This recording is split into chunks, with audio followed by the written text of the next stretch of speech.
The following is a presentation of the ILR School at Cornell University. ILR, advancing the world of work.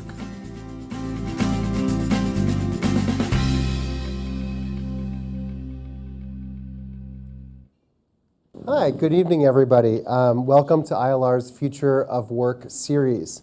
I am Professor Louis Hyman. I'm a professor of economic history here at the ILR School of Cornell University. I'm the director of the Institute for Workplace Studies, which is the home for Cornell's research on the future of work. And tonight we have an exciting talk. We often, when we talk about the workplace, we skip over the place and talk just about the work. And so tonight we're going to engage with the placeness of the workplace. And we're going to engage with the very big question that's facing all of our organizations today. How do we make our spaces more flexible, more efficient, and more fun? So space is the foundation of what we do. And how we organize our spaces can often be the key determinant of whether our organizations succeed or fail. And so in this era of digital labor, in this era of WeWork, firms are rethinking these core questions, these core assumptions. Do we need to have an office? An office, none of us would be like, yes, we don't need to have an office. We don't need to go to work. But when we don't have an office, does that mean we don't organize it ourselves? Do we all work from home? Do we work from a co-working space? What does it even mean to work together anymore? And so answering these questions tonight is the incomparable Melissa Marsh, who is the founder and executive director of Plastarc, which is a consulting firm, an architecture firm, where she guides our largest firms in thinking about flexible workplaces, both as a physical environment and as a business strategy. And we're also delighted to have with us tonight Nick Lavinia, who's a 2007 graduate of Cornell, who oversees workplace transformation for Verizon Global Real Estate, who'll be kicking off the QA. And I may ask you guys to switch. I realize I should have asked you beforehand so that you can be on the inside. Or, do you prefer? I have a preference simply because when we look at the beautiful screen as you're giving your talk, I want them to be looking at you and the screen, or whatever you like. We're fine. Fun. No, you're fine the way you are? It's all about the space, so we can switch. No. We can just do that dance, do that flex. You do as you want to do. Anyway, so please give a warm Future of Work ILR welcome to Melissa Marsh and Nick.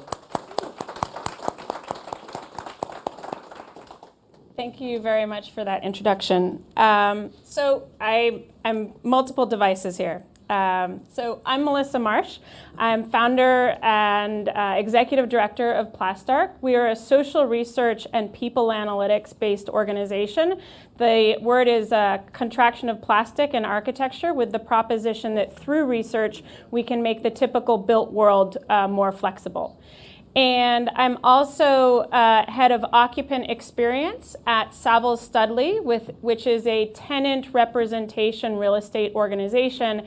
And that role allows me to be even closer to the decision making of many client organizations about the space that they occupy, and thinking about the relationship between their people, their talent strategy, and the physical real estate of their organization.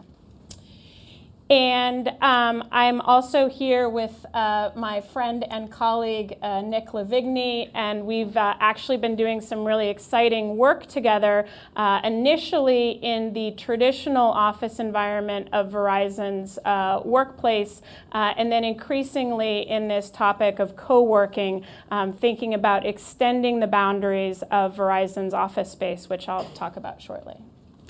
Well, thanks very much for having me. It's an honor to be here. I love to stay involved with Cornell any way that I can.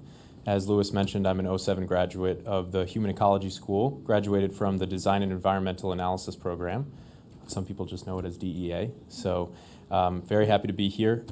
Currently, I help lead workplace strategy at Verizon, which really means trying to bring an old telecom company into the 21st century from a workplace perspective. How can our space How can that space be organized, planned, designed to project a culture of a technology company, but also to embrace the change that the company is going through on a number of different levels. So we do that through space design and through community management within those spaces.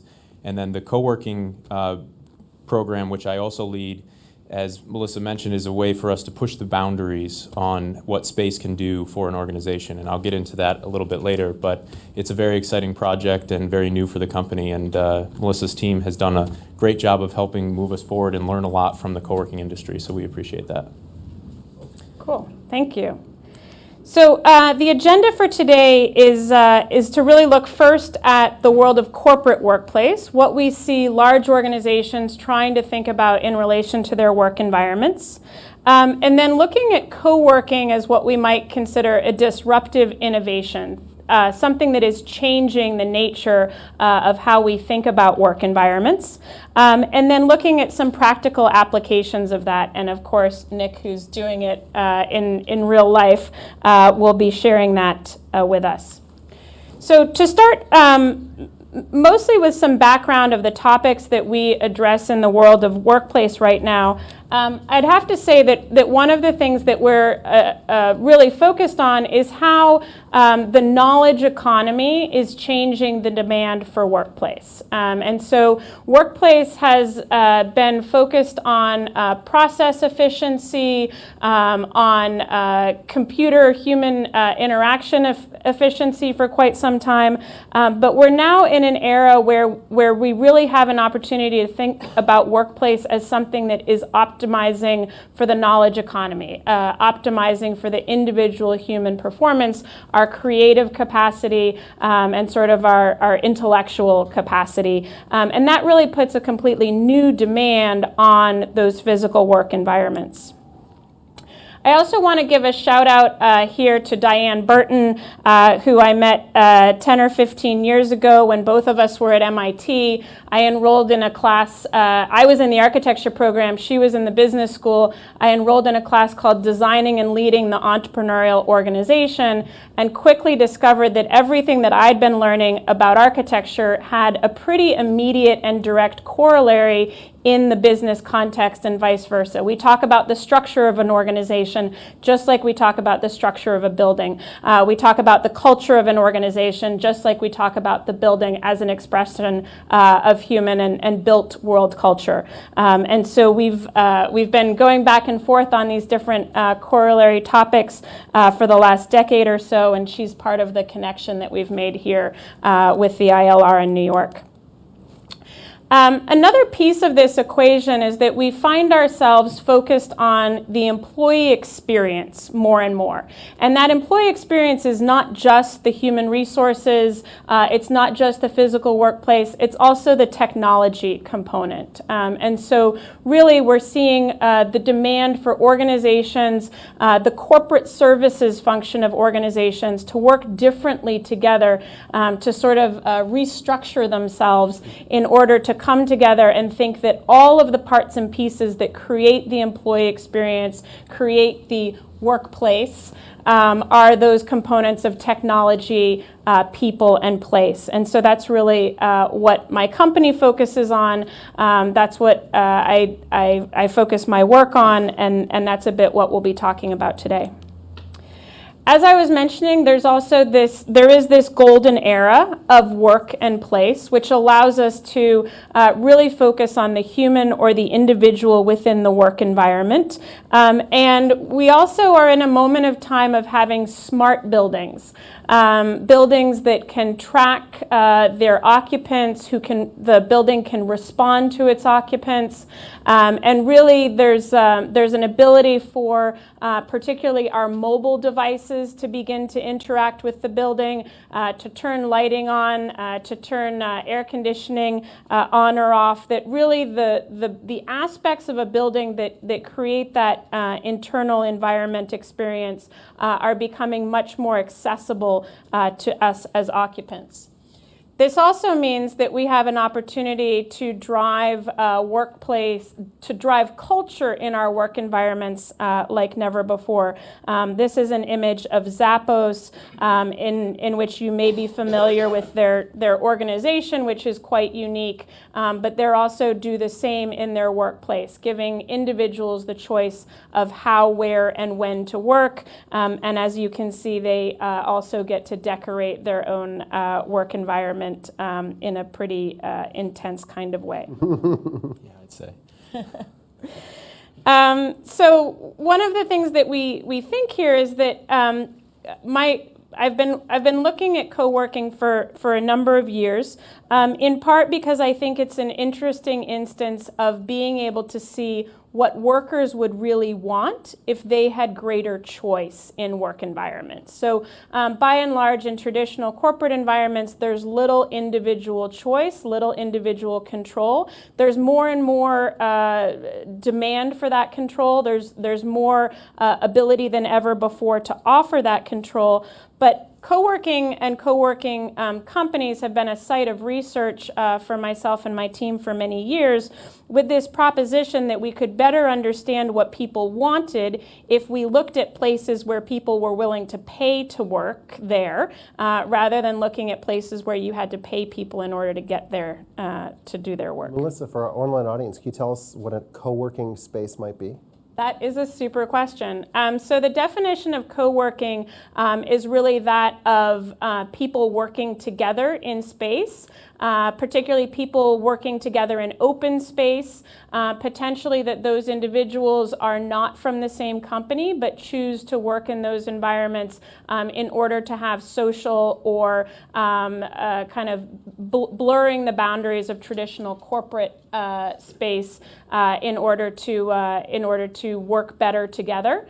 That definition is certainly evolving over time, especially as organizations like WeWork, some of the co-working experts or co-working diehards might say that WeWork isn't co-working because people are separated by glass walls and there's cellularized space, but it looks very open with that glass environment. So the definition of co-working is evolving, and you could say that WeWork is a large enough player that it's actually changing the definition of co-working as well. So, but really to say it's places where people are choosing to come to work, likely that the individual is paying for that work environment, often in a model like a health club, often in a membership model, and coming on and using that space as needed.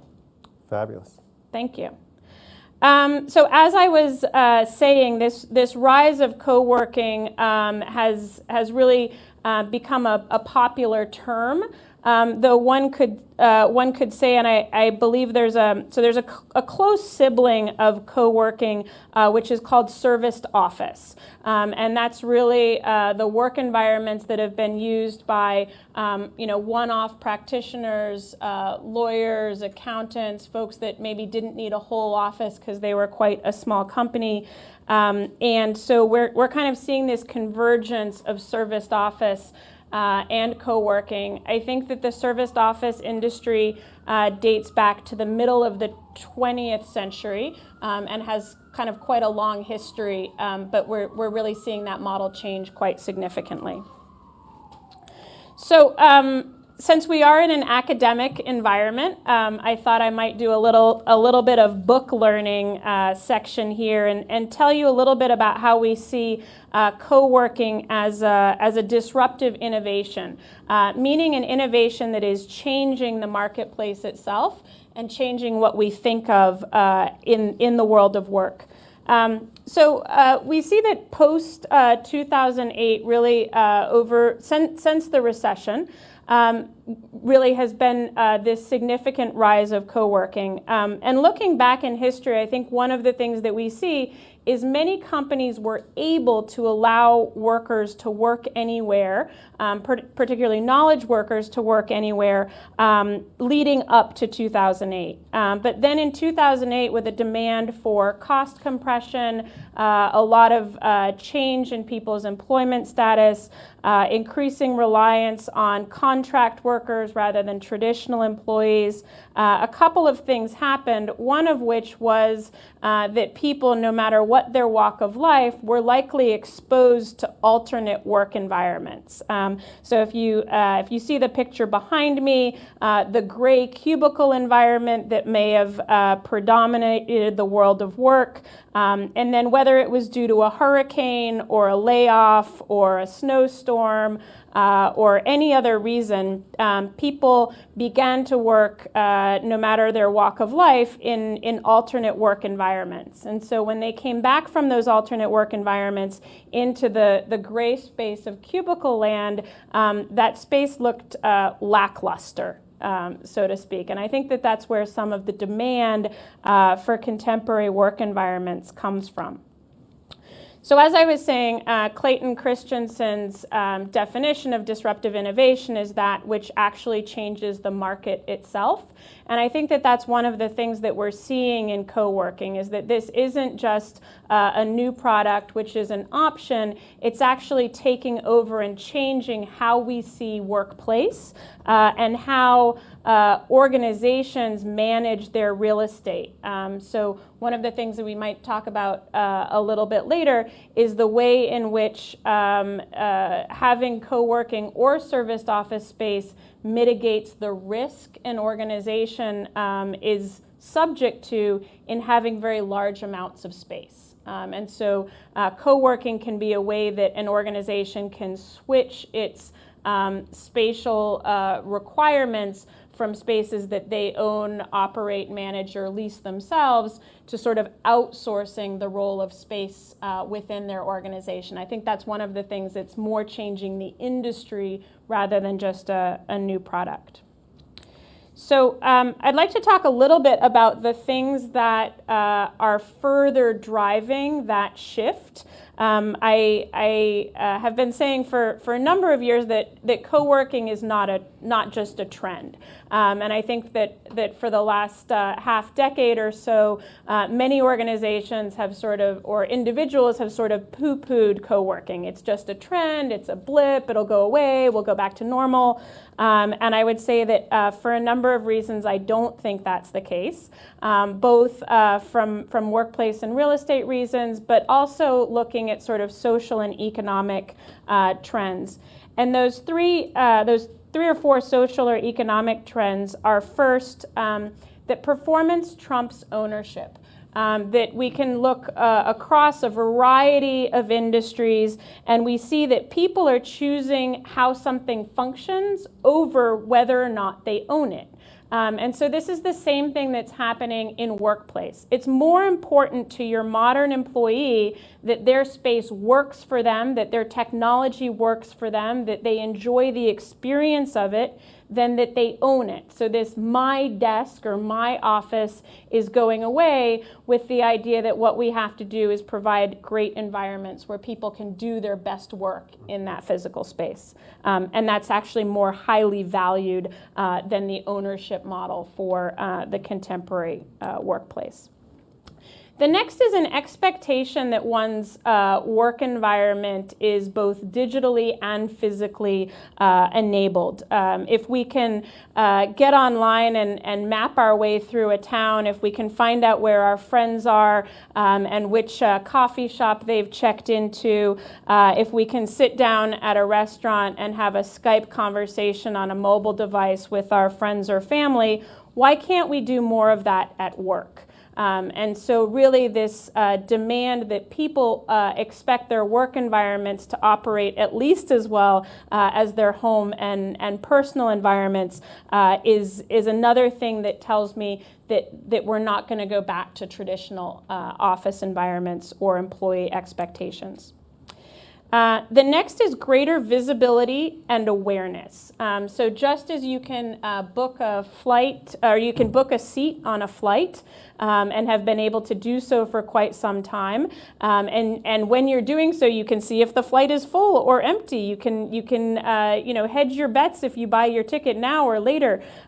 So really, what we're seeing is that through co-working and through other online platforms, we're able to see the availability of small amounts of real estate becoming available, and people are expecting to be able to reserve or book individual space through a number of apps and programs. So that's being driven by both people's expectations, but also what it's going to yield is much more awareness of what we might consider gray market or shadow space in any city. So in any city, there's quite a bit of space that's not currently occupied, that maybe individuals or companies are holding for future use. And a lot of that space is going to become more visible both to that organization and to the public at large. And I think that's one of the things that we'll be talking about with Nick shortly. And then the last thing that we see as a sign that co-working and the model of enabling people to work in the spaces that work best for them, and doing so in a digitally enabled way, is that of increasing use of social media to talk about work and workplace. So 10 or 15 years ago, an employer could kind of have any kind of work environment that they liked, and it was only between them and their employees whether that was a good, bad, or indifferent work environment. And nowadays, you can pretty well expect that your employees are going to be taking pictures of their work environment and sharing those pictures online with their friends and colleagues. So you can imagine it's a bit of a recruiting issue.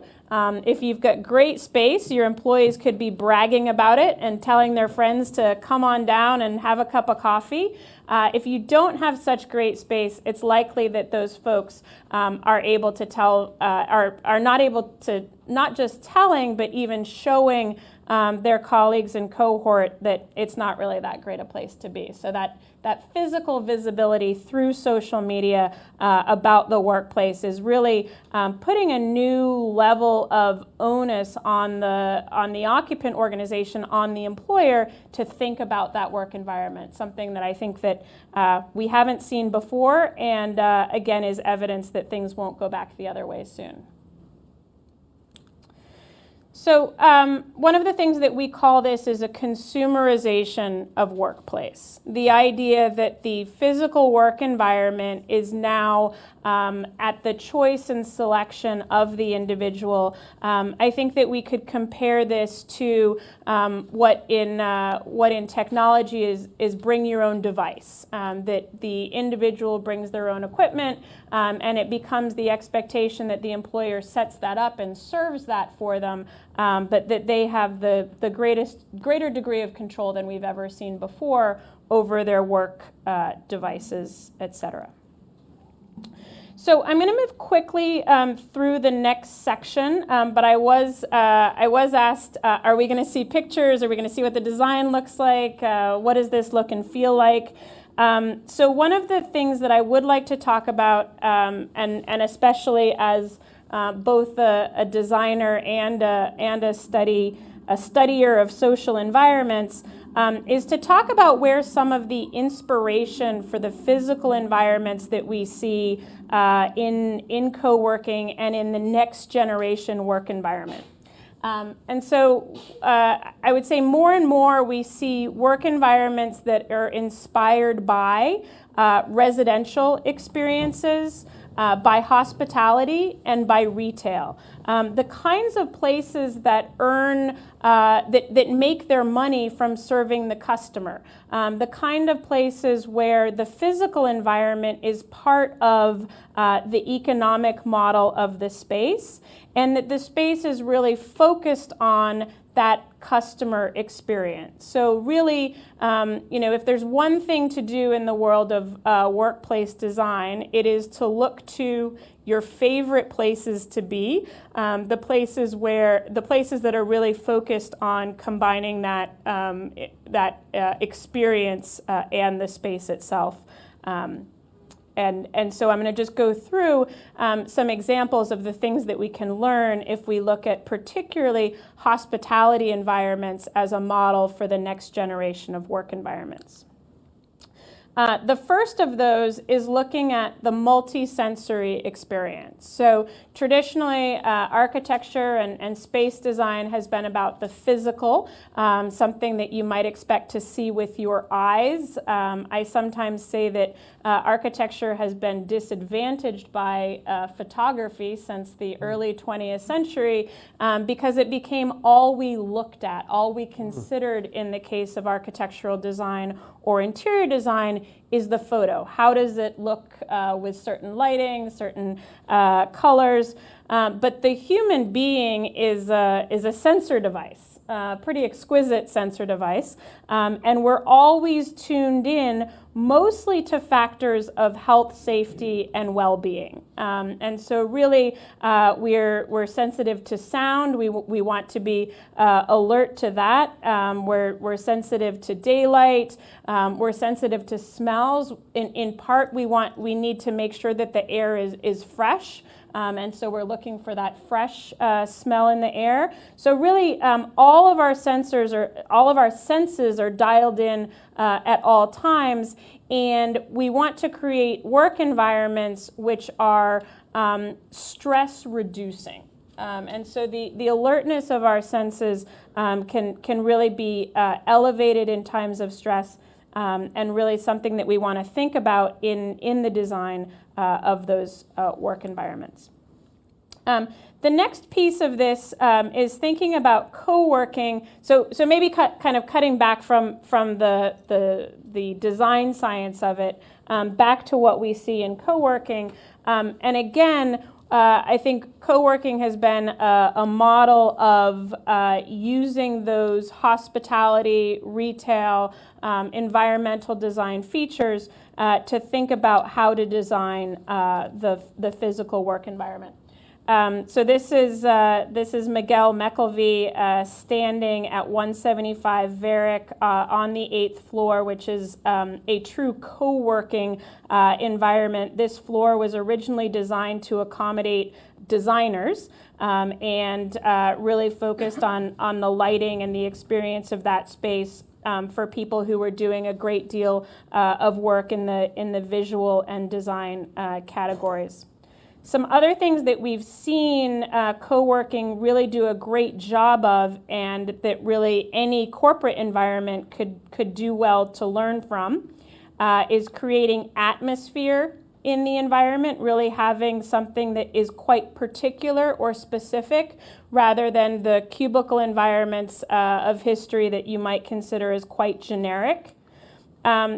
These environments are very much focused on welcoming and engaging. There's a feeling of experience or entering the space in these office environments, much like you might have in a hospitality context.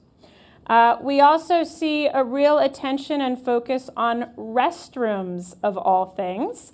Really spaces, people's accommodation in restrooms is really significant to our work life. We spend more time at work than ever before, so we're eating, we're drinking, and certainly we're also needing to have respectful places to retreat and relax as well, both in terms of restrooms as well as in terms of enclosed spaces which all people can have access to. And then finally, life lived at work. The idea that there's more blurring of boundaries between people and their work life than ever before. And so our physical office environments need to be restorative and helping and really recognizing that work day is extended and there needs to be a place at work for life. So that concludes the design section here. And I just have one more piece which I think is going to tee up well some of the things that Nick and I are going to talk about. And that's really the way that co-working is starting to reshape the boundaries of traditional organizations. And so one might see that historically the boundary of company and space has been contiguous. You went into the building, you were at work, you left the building, you were not at work. The technology boundary was there, the building boundary was there. And over the last 10 or 15 years, I think we've seen both through technology and through enabling people to work when, where, and how they wanted to, a blurring of those boundaries. And increasingly, organizations have needed to kind of catch up to that and find ways to accommodate their people in space over time. That has led to a number of different co-working typologies. We see co-working as incorporating accelerator environments and venture-backed spaces, co-location, whether that co-location is for-profit or non-for-profit by the tenant organization. As I mentioned, co-working offers a number of features from a corporate perspective, everything from risk mitigation, so not having to have such a large lease or spatial obligation, to the ease and confidence of a serviced office environment, that there's the co-working is not just about real estate, it's also about community, having people whose responsibility is events and programs and knowledge and learning in that environment, as well as really having a social network within that environment. Many of you may know that one of the things that we see increasingly in co-working organizations is that there's an app for the members of that organization. That app can both manage or run the space, as well as it can connect individuals who are members to one another. I think one of the quotes of WeWork is that it is the physical social network. And of course, the physical social network has been the one we've always had. We just had the digital social network for a while, and now we can go back to the physical social network. And then, so as I was saying, we see that I just want to kind of reinforce here as we begin the conversation with Nick, is that co-working is not just a small business, entrepreneurial, startup opportunity. It serves large organizations in many, many ways, from that of having space to convene with customers and business partners, having a front porch, so to speak, to open up their own organizations to the community, as well as giving an opportunity to rethink their R&D and creative development strategies by inviting in individuals who might not come in through traditional employment, but have certainly an ability to offer more to that organization. And so really what we're seeing is that companies are playing more and more with how they use space to enable their business. And it's no longer just space to accommodate people or equipment. It's space to enable every aspect of that company, whether it's the culture through the design, or whether it's opening up the doors to the technology community or the local community. And so, on that, I just wanted to hand over to Nick of Verizon, with whom we very much have been enjoying exploring the ways of opening up the doors and repurposing some of their space to accommodate people and technology differently. Nick? Great. Thank you so much. Very well said. So this image is really just an example of one of our partners that we leverage in order to access the co-working market, and that's me. Terrible picture, but that's me. I think there's an Instagram lens on that one. So Verizon is in the co-working space now for really 3 reasons. The first reason is that we have a lot of space. We're one of the largest real estate holders in the world, and much of it is underutilized or vacant, many times due to the factors that have been part of the evolution of work over a long period of time.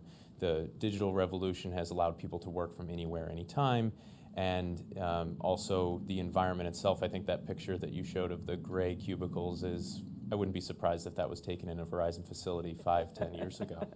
So, it's not the most inviting environment. So what can space do to create change within an organization? And we can be creative with that portfolio through the co-working venture that we've begun down the path on.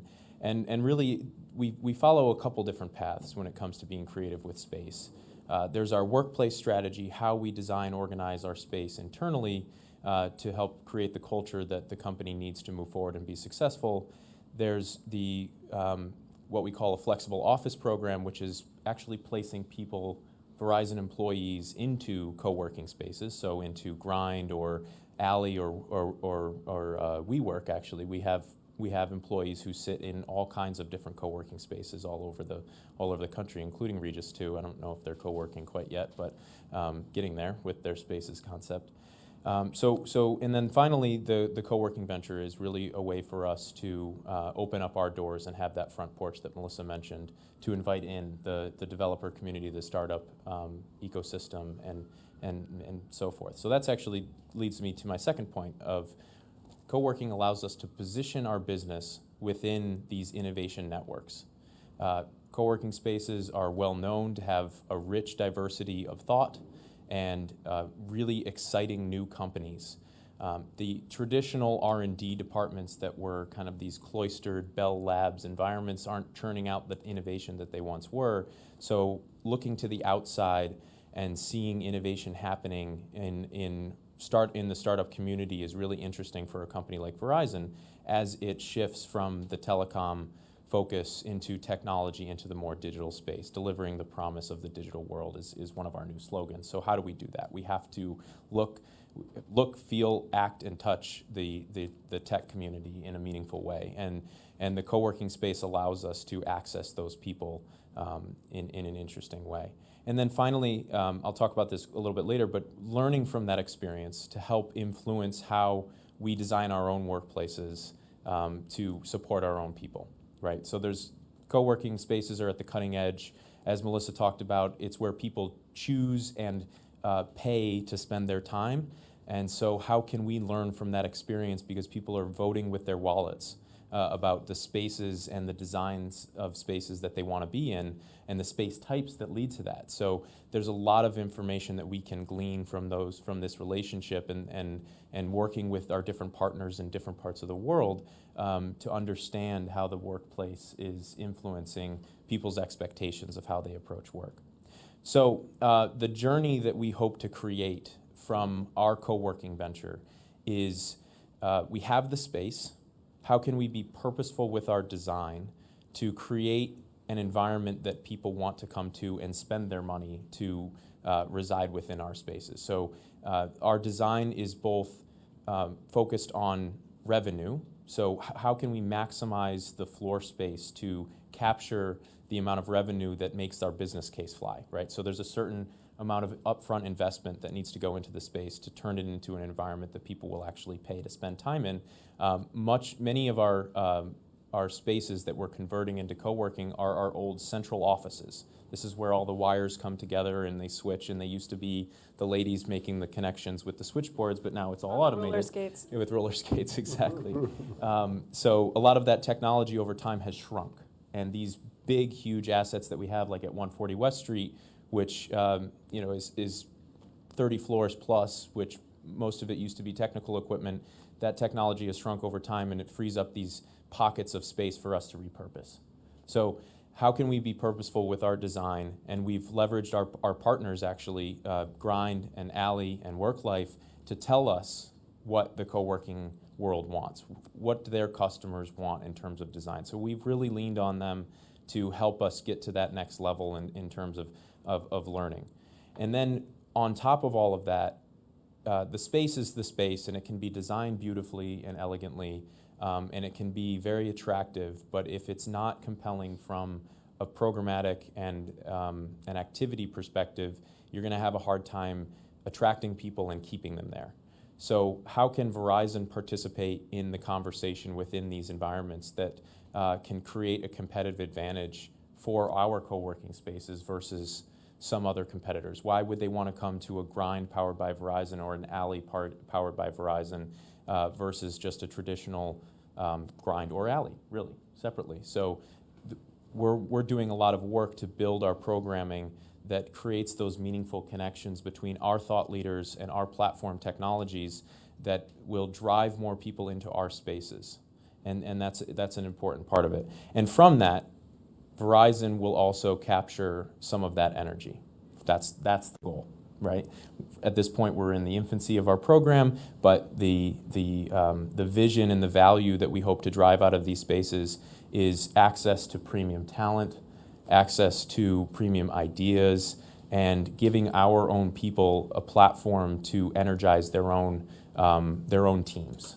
So it's really kind of a like a two-way street, right? So we need to create a community of people who are really interesting to Verizon folks to interact with, but at the same time, those folks see our spaces as being interesting to them because Verizon is there. So it's a little bit of a back and forth, and we're working hard to make sure that there's a meaningful program on top of all of that. So we see these environments as a great mixing chamber of ideas, of people that can be advantageous to both groups. So those that are seeking to grow their businesses, having unrivaled access to a corporation the size and reach of Verizon with the technology assets that we have. And I don't just mean wireless networks and cloud computing and so forth, but also now that we're transforming ourselves into a media company, having access to TechCrunch or Huffington Post and capturing that reach is really interesting to a lot of groups. So this is a mixed space of outsiders and insiders in a Verizon space. So we have a few different models. Okay, I'm just judging by what it says in that slide right there. Okay. Yeah. So we are building. We're building a space in Singapore that will be a shared floor, and half of the space will be Verizon people, and half of the space will be a co-working environment with a shared reception, break space, and conference center.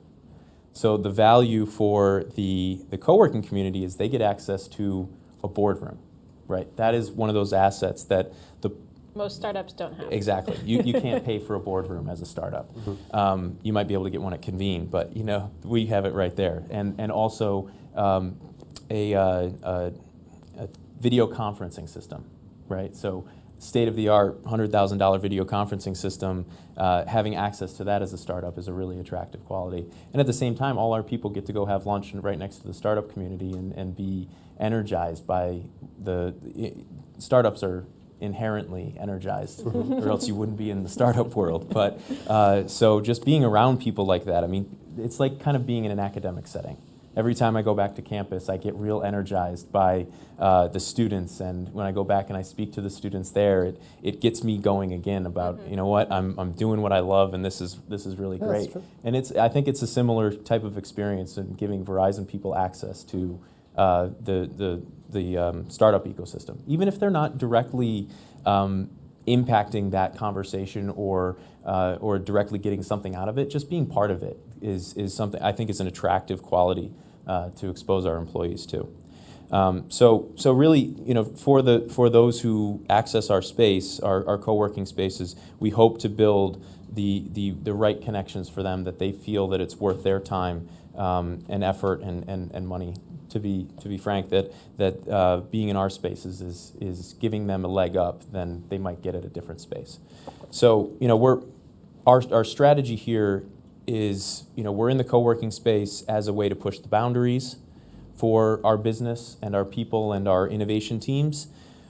We don't see ourselves ever being at scale like WeWork, so we're not going to compete at that level. We're never going to be, well, maybe I shouldn't say never. Don't say never. No, I should never say never. You live in DC. You know not to say things like that. That's right, yeah. I should be careful with my words, right? Yes. Don't worry, we're not recording. We're recording. Better not be tapes. So, our strategy is to access specific locations that we see rich in talent and in the tech conversation. And Melissa's team has done an excellent job of really researching the global environment. And that's why we're in London, and that's why we're going to Singapore, because on our international business, those are two very different places, but also very rich environments for the tech startup scene. So really taking a look at that environment, or the global environment of where co-working has demand, where there's this rich diversity of talent, and then where are we already? Mm-hmm. Verizon is in most global cities because we have a global infrastructure backbone that takes us there to support our multinational clients. So having those spaces there gives us kind of a leg up. We already have the asset, we can repurpose it, and gives us access to those spaces. Maybe just one thing, Nick, just from, and that's what's about to come up here, but the idea of using that front porch to get engineers on stage, kind of the people that might not necessarily be visible within your organization. So to Lewis's point, right, both having that energizing opportunity just over lunch, for example, as well as being able to have that space or that stage that some of your best folks can get up onto and show what's going on inside Verizon. Yeah, it's a new platform for them. You know, they often go to conferences and workshops kind of in a lot of different areas, but giving them a physical space where they can go and interact with a captive audience is very attractive to a lot of people within the company. And it's an interesting way that Verizon has come about this, because coming from the real estate perspective, we're swimming upstream a little bit, right? So typically companies will have innovation programs where they'll go out and say, we want to start an accelerator or start an incubator for specific purposes of accessing that community. And we took the opposite approach of, we have the space, let's build the community and then go sell it to the business. So we've been selling it to the business, and it's gaining more and more traction, and people are getting very excited about the opportunity to interact with these communities of people and really but advance the conversation around Verizon's tech and our position within the market. So not only I keep talking about the startup community, but it's also a platform for us to kind of espouse our brand values as well. So we support educational opportunities within the space. We work with our foundation to put on STEM activities, science, technology, engineering, and math activities within the space for high school students, college students. A lot of different activities in that way, and it gives us a lot of brand goodwill. And especially in New York City, I think it's a really interesting place for us as well. We're headquartered here, and we're one of the largest technology companies in the city, and it gives us that sounding board to really show that off. And then finally, the third point I was making is, how do we learn from this experience and apply those lessons back into our workplace?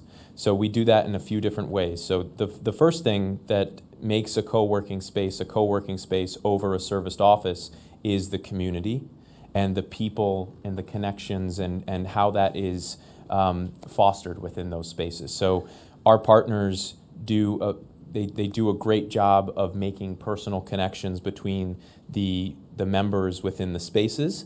And we're now taking that as an example of how we can be more active within our workplace environments to really make more connections between people.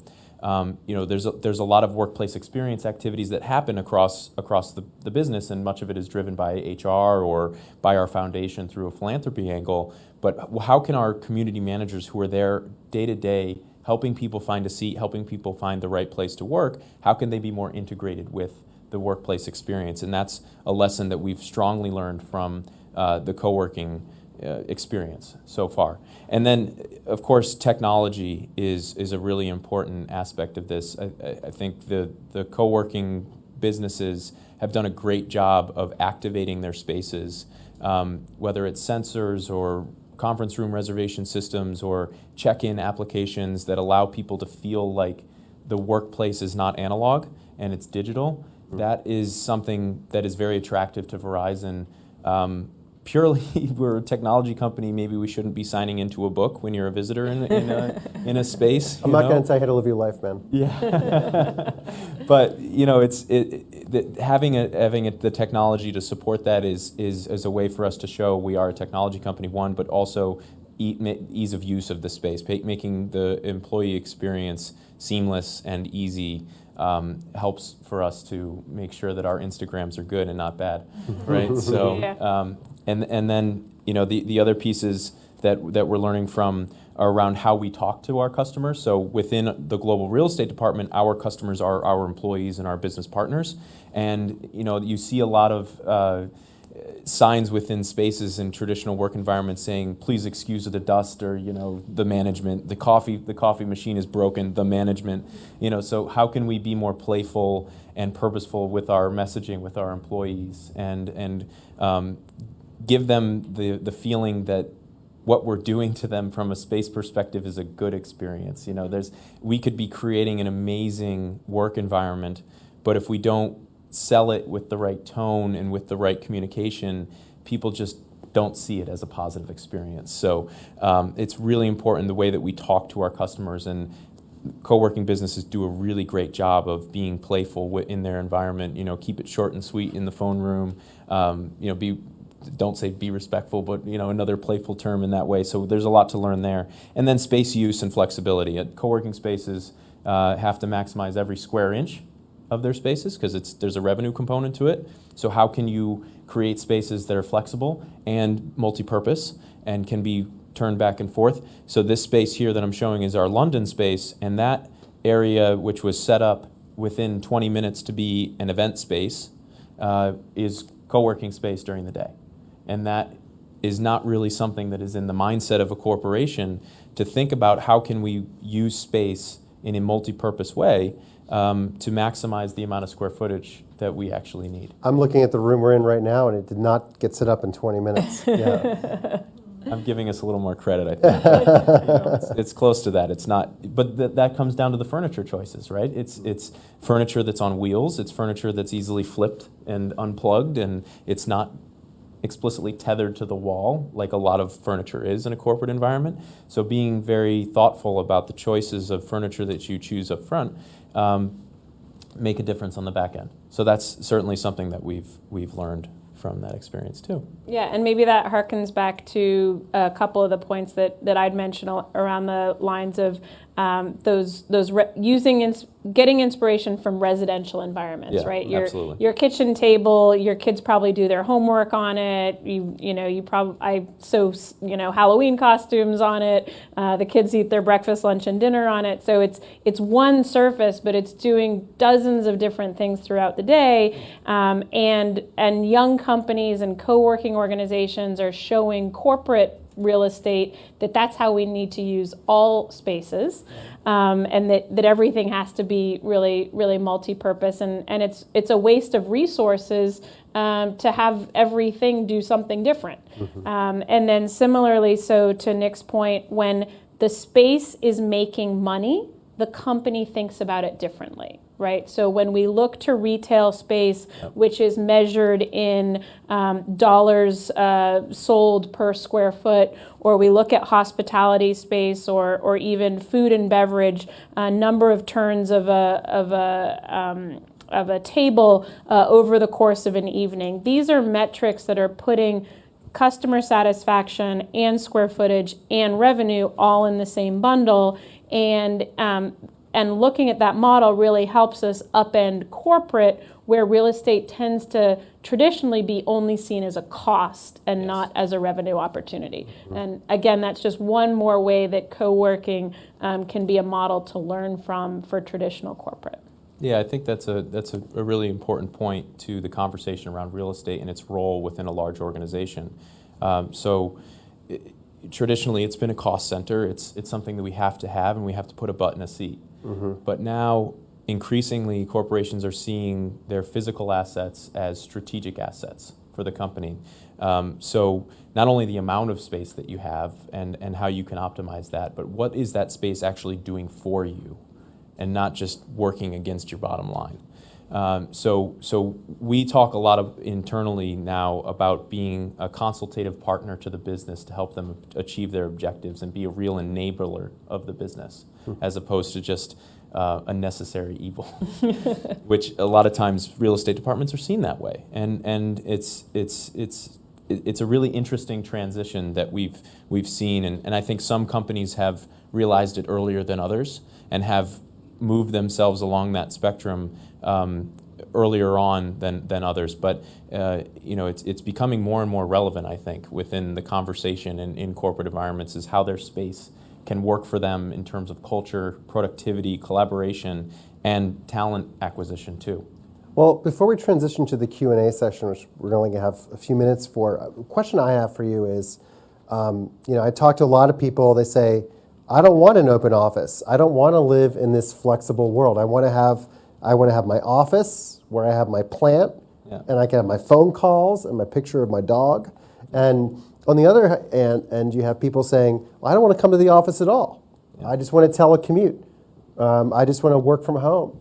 And then in the middle, you have this sort of middle, more flexible space kind of environment. And how do you help, what do you tell to a firm that wants to think about that spatial strategy? What are the factors? How do you say, well, some fraction wants to do this, some doesn't do that? How do you account for both but employee choice in the workplace, as well as thinking about what the firm needs? Yeah, I would say choice is a really important driver of that. Allowing people to make choices on the location that best suits them. This is always kind of an ebb and flow with corporations. Do we allow teleworking or do we not? IBM just made an announcement today that they're bringing all their workforce back into their regional hubs. So there's a lot of motivations behind that. But I think it's about choice. So it's about giving employees trust to make the right choice for them. And it's also kind of a conversation around the pendulum swinging with the open environment as well. So there was a long time where open environment was considered the end-all be-all of corporate workplace. And we realized that it's not just about being open, but it's about having the right types of settings that allow people to do the right type of work. So open environments are really good for allowing people to hear everything that's going on and being interactive with their fellow employees, so they can be part of the conversation on a day-to-day basis. But they also need places to go and be quiet and be and have that place to be restful or to be concentrative, and allowing people to have that flexibility is a very important aspect to how companies need to approach it. So I would say allow your people to have choice. And I would also say that people are already working in that way. The workplace is kind of catching up in a way in some cases. People are often not at their desk. Even if they're at the office for 8 hours a day, they're off in meetings, they're just having conversations in the cafeteria, they're doing a lot of different activities throughout the day. So it's really about making an environment that can allow people to make the choice. Yeah, absolutely. I think I'd probably have three components of that. One is we see kind of a democratization of space. So you say people have said, I want my office, I want this, I want that, but really it's been for quite a long time. There's been the haves and the have-nots, the people who got an office and the people who got a workstation or a cube or even a call center kind of touchdown environment. And so an unassigned environment or an open environment gives everyone the possibility of having the enclosed space when they need it and the open space when they need it. And it's really shifting from the assignment of the space to individuals to recognizing that every level of worker, every function needs these same things that used to be provided only in the my office or the enclosed office. Mm-hmm. The next piece I would say is that when people understand what their objectives are and have a management system like a human resources and a incentive management system, they know what they're meant to be doing. They're the best ones to choose what spaces and environmental conditions are going to enable that.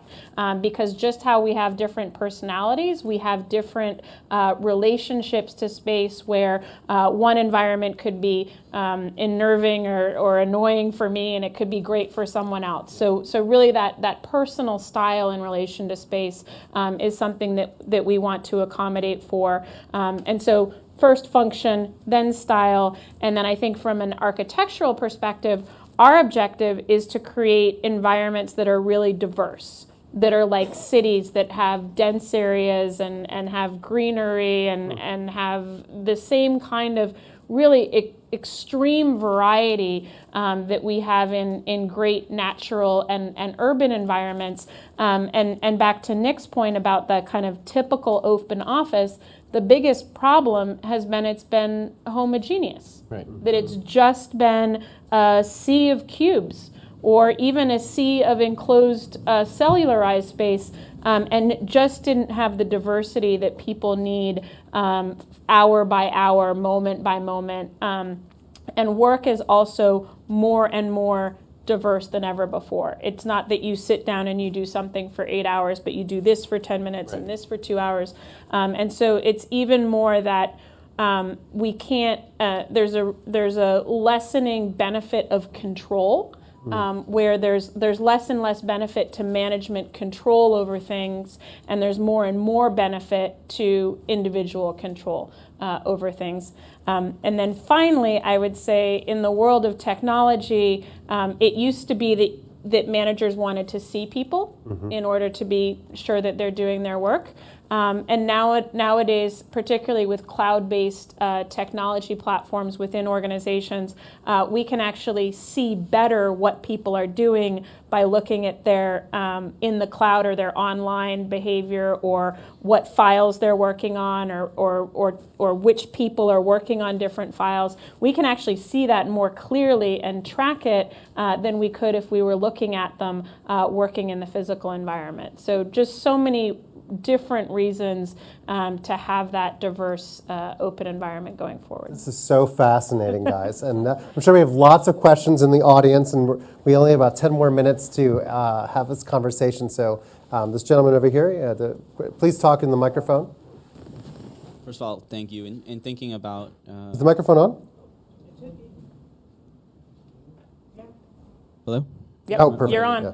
So in thinking about places where people pay to work, universities are probably the number one example. In designing with Verizon, have you thought about working with universities almost in a way of like affordable housing, providing in partnership with the university free 2 or 3 year memberships to Verizon spaces for the students who are just graduating who are used to that space and now no longer have it, but are the most have the most potential to start startups and are looking for jobs and really need that structure? Yeah, it's an interesting question. I think there's definitely an opportunity to provide certain types of environments that would support those activities. I would say we're not quite doing it yet, but I think if the way we could do it is through partnerships with specific schools that we have relationships with. So Cornell, for instance. Cornell, The ILR Cornell, School. for example, Cornell Tech. Or Right. the ILR School. Sorry, the ILR School. I'm sure our labor lawyers would love to have conversations. We would with you. love to talk with That's them. an interesting topic. We'll have that one a later time. Okay. But yeah, so Cornell Tech is a great example of space that is purpose-built to encourage interaction between students and corporations and industry. The building that they're building there, called The Bridge, is a bridge between academics and corporations through space. So that's a great example, and they do that through the leasing of the space to corporations, potentially like Verizon, that would take that space on with the purpose of interacting in that academic environment. So if a corporation was to make the investment in that type of space, it would certainly have to be programmed in a way that's really taking advantage of the relationships that can be built through PhD students, graduate students, even it's not really undergraduate there, but certainly there's lots of projects that undergraduate students can contribute to that then lead into potential jobs at Verizon. So there's a talent pipeline opportunity there as well. So certainly there's a really clear example of how one space specifically that is intended to do that, and we'll see if we do it. And the ILR School has undergrads, so That's you know, right. let's talk. I think I mean the gap in between Yep. school and employment. So having almost like a 2 or 3 year free coworking membership for recent grads, so that they have that structured environment for coworking and also applying for jobs. So maybe Nick can decide if that is economically viable, but from a history of co-working perspective, a lot of accelerator environments, a lot of incubator environments actually have been and still are university sponsored. Yeah. Many of those started because the universities wanted students to not have to drop out in order to start companies. And so in order to keep students close by and give them an opportunity to both do student work and to do entrepreneurial work has really been a significant opportunity. I'd also say as a poor alum of great schools that a library reading card is an academic co-working sponsorship, and there's so much of the library library infrastructure, both at universities and in great cities like New York Public Library, where that really is a model of co-working. It's a low-cost example of the benefits of being able to interact with others in those work environments. So there's really a continuum between academic spaces, public spaces, co-working, and internal corporate environments. Yeah, I think. Yeah, the gentleman over here. Yes. Yes. I am Costa Thompson. Thank you for being here, for allowing me to be here a second time. I'm a home-based marketer with 4 affiliate marketing companies, Time Warner Cable for one, your competitor, what have you. All right. You mentioned disruption in the workforce. How is it disruptive where it can save, in a way, time, money, transportation, and travel? And what do you see for home-based development, home-based employment, home-based businesses, what have you? Talk about the end of working cubicles and how cost-effective really is working at home. Like one that just, whether uneducated, educated, has his own phone, computer, and internet and starts working at home and making money at home. How do you see that? In what way? Yeah, I think working from home works for a lot of people. It doesn't work for everybody, and it doesn't work for every job function. I think corporations are realizing that they've allowed work from home situations to maybe sometimes get a little bit out of control, where more and more people work from home and they feel disconnected from their central location and their teams, and they're not actually getting the collaboration that they need. So it depends on the job function. So there's a lot of examples of call center type people having a lot of success working from a home environment because they don't really have to interact with their fellow employees as much. So it really depends on the job. But I would say that the co-working spaces are kind of an alternative to working from home that provide more value. So that's why people decide to pay money to go to a co-working space, is because they feel like they can get more value out of that community and being part of that space than working from home. I think we're also seeing, co-working has really been an urban typology, a near academic institution typology, and as co-working grows, we're seeing more co-working that is transit-based. It's closer to suburban environments. We have a colleague, Karsten, who runs a co-working survey each year, and one of the stats that shows is that co-working spaces are getting closer and closer to people's location of residence or to home, and so that the balance that can be offered by co-working of both the convenience of your home location and the social interaction and professional interaction that can allow you to grow and develop in your own profession, I think is really a double benefit. In one way, couldn't it save the environment, time, the corporation itself, time and money? Remember, corporations have an internal budget. They have internal expenses. Look at the income statement. They have internal expenses. It could save them money. It's about trade-offs. It could save him. Let's say he cannot. I've been laid off 50 times in the job market. Let's say if he cannot fit into the workforce, he's a good worker, but he cannot fit in the workforce nor the time and transportation money. How does that be beneficial? It definitely does shift the costs and opportunities to the individual, and this is something. This is one of the upsides of the freelance economy, the gig economy, and the opportunities for people who, for whom these traditional kinds of jobs either aren't available or don't work for them. Yeah. It's almost a whole other topic, though, Louis.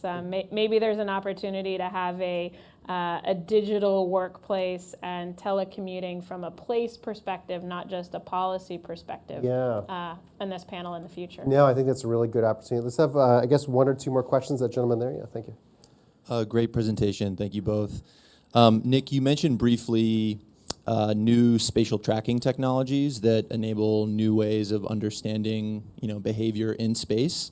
I would be interested to hear from both of you how you're employing those technologies. What metrics are you tracking, and also what challenges are you facing in really leveraging those technologies to sort of aid with that transition from space as kind of a necessary evil to a business enabler? Yeah, so I would say Verizon actively uses workplace technology in two ways. One is to track the utilization of our spaces, and the other is wayfinding or finding space. I think there's a lot of room for improvement on our team to use that data for other purposes. So we've talked a lot about workplace sensors can give you management information to help you understand the health and use of your asset. But there's so much data that comes out of that system that can be used, exhaust data, right? That can be used to improve the employee experience in some way. So that's the opportunity, and I'll let Melissa talk about the opportunity. So not just because I'm an MIT alum, but also because I'm a nerd in many other regards. But I've been passionate for a long time about the potential for using the same instruments that we are enabling the employee with to then get results and to better understand that experience. And thanks to service providers like Verizon, the fact that this is a tracking device in many ways. It knows where we are. It knows what we're doing. And actually, there's a program that I really think is quite fun called Physics Toolbox, where you can turn on the sensors in your mobile device, the light sensor, the audio sensor from the microphone. And so really the employee is more able than ever before to sort of self-quantify and to know what information is informing their productivity experience. So whether we think about tracking from a kind of big brother or corporate context where an organization might be looking at where and how people are using things, or I think increasingly enabling individuals to have even more information about what works and what doesn't work for them is just one more layer to this kind of autonomy and individual control that we've been talking about that allows people to make better decisions about their work environments, just like self-quantification might let us make better decisions about our health, our nutrition, our exercise regimen, et cetera. So both at the corporate scale and the individual scale, the ways are increasing. And then I'd say there's probably one more typology. So one is sort of self-quantification. One is corporates using their technology systems to serve their customer better. And then in the middle, I think there's a number of purpose-built technologies, whether those be sensor systems or otherwise utilization rate systems that are intended to help clients or intended to help tenants figure out who is and isn't in that space. That might be connected to the security system, or it might be individual, separate from the security system. So another exciting era in the world of workplace is both that personal and smart building data. Surveillance is both empowering and terrifying. That's Yes, right. Yes. absolutely. Well, thank you all for coming this very warm evening in New York City. And thank you to Melissa and Nick. We have cool refreshments in the next room. Thank you again, and we look forward to the next event, which will be in September, with the Director of the Bureau of Labor Statistics, Erica Groshin, talking about tracking the gig economy. Thank you so much. Thank you, Louis. Thank you, ILR. Thank you very much. This has been a production of the ILR School at Cornell University.